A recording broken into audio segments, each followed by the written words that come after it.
نظمت شبكة الصحفيين الكرد السوريين بالتنسيق مع جامعة روج آفا ندوة حوارية تحت عنوان الهوية الكردية في الدستور السوري في مبنى الجامعة في حي الهلالية بمدينة قامشلو، وشارك فيها عدد من المثقفين والمحامين وطلاب وأساتذة جامعة روج آفا بالإضافة إلى عدد من الصحفيين. أدار الندوة الخبير في القضايا الدستورية ومؤسسات الإدارة الدكتور زيدون الزعبي، وتطرق خلالها إلى موضوع الهوية الكردية في الدستور السوري وآلية إعداد الدساتير بحسب الفترات الزمنية التي مرت بها سوريا، وقدم تقييما لهذا الموضوع.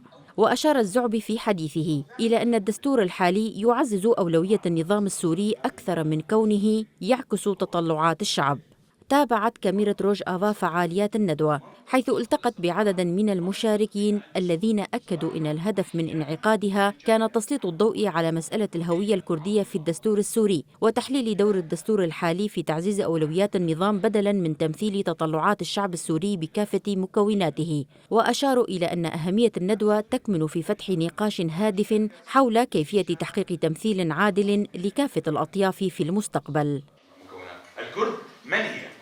مع قراءة عميقة في الإعلان الدستوري الذي تم إعلانه قبل مدة، والذي أثار بعض مخاوف في المنطقة.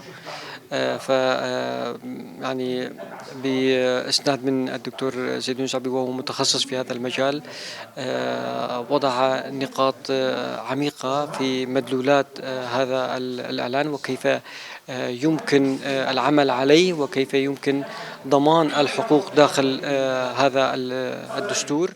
للشعب الكردي مفهوم الهوية الكردية في الإعلان الدستوري. لماذا تم تهميش الكرد في الإعلان الدستوري، مع العلم أن قائد قوات سوريا الديمقراطية جنرال مظلوم عبدي ورئيس المرحلة الانتقالية أحمد الشرع وقعوا اتفاقا يضمن الحقوق الكردية، لكن بعد هذا الاتفاق تم الإعلان عن الإعلان الدستوري.